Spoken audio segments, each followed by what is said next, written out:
Hi, Ryan Dotson here. Today we're going to talk about water purification a little bit. When you're in a survival situation, there's 4 pillars of survival that you really have to focus on, no matter what the circumstances are, and that's going to be food, water, fire, and shelter. Now, with water, finding water, of course, is an issue sometimes, but once you find it, you have to make sure that it's safe to drink. Most of the fresh water on the earth that we have available to us has either bacteria or parasites in it that can make you really sick if you're not careful.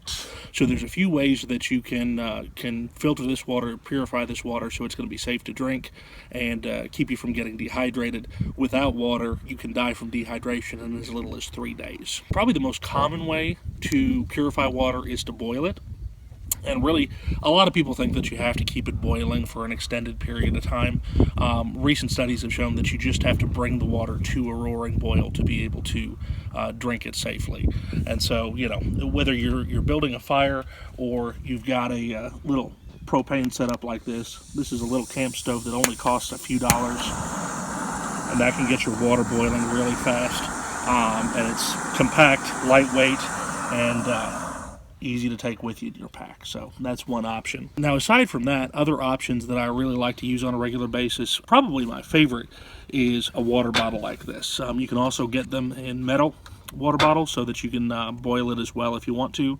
But this actually, in addition to holding the water, has a filter built into the lid, and that's going to purify it to 99.999% purity as far as bacteria and parasites. So that works out well. You don't have to tip it to be able to drink it. You can actually drink it while it's sitting upright. You can take some water with you and just clip it onto your belt if you want to, so that's really handy. And this actually has a pretty good amount of paracord in the lanyard so that you have some extra cordage if you happen to need it. So that works out pretty well. Now, aside from that, another option that I always take as a backup plan are iodine tablets. These are inexpensive. I think it cost me $7 for a full little container of these. They're small, so there's a bunch of them in there.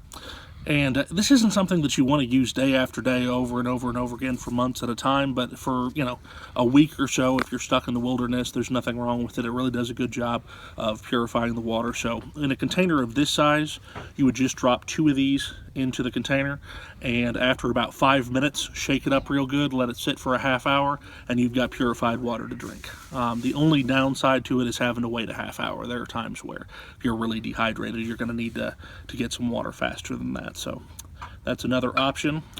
Now, another filter that I own is a straw style filter, and you can also see the Life straw style filters out there that are light blue in color. They operate the same way.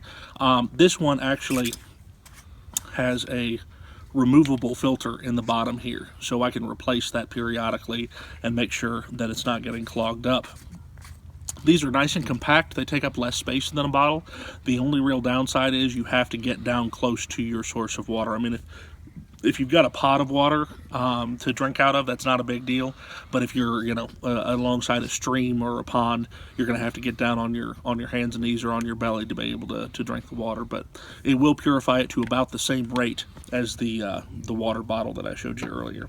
Aside from that, 2 other options to consider. You can dig a proximity well, which basically all you're doing is you're digging a hole a few feet away from the edge of the water and letting it seep through the ground. The soil itself will purify the water to some degree.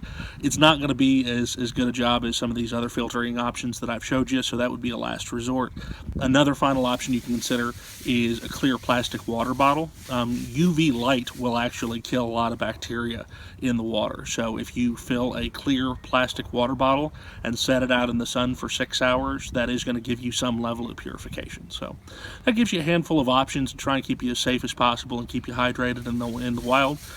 You know, I suggest that you try a few of these out in advance before you actually end up in a survival situation, just so you're comfortable with them. But yeah, I think that covers the most important options. So I appreciate you watching. This is Ryan Dotson. We'll talk to you next time. Thanks.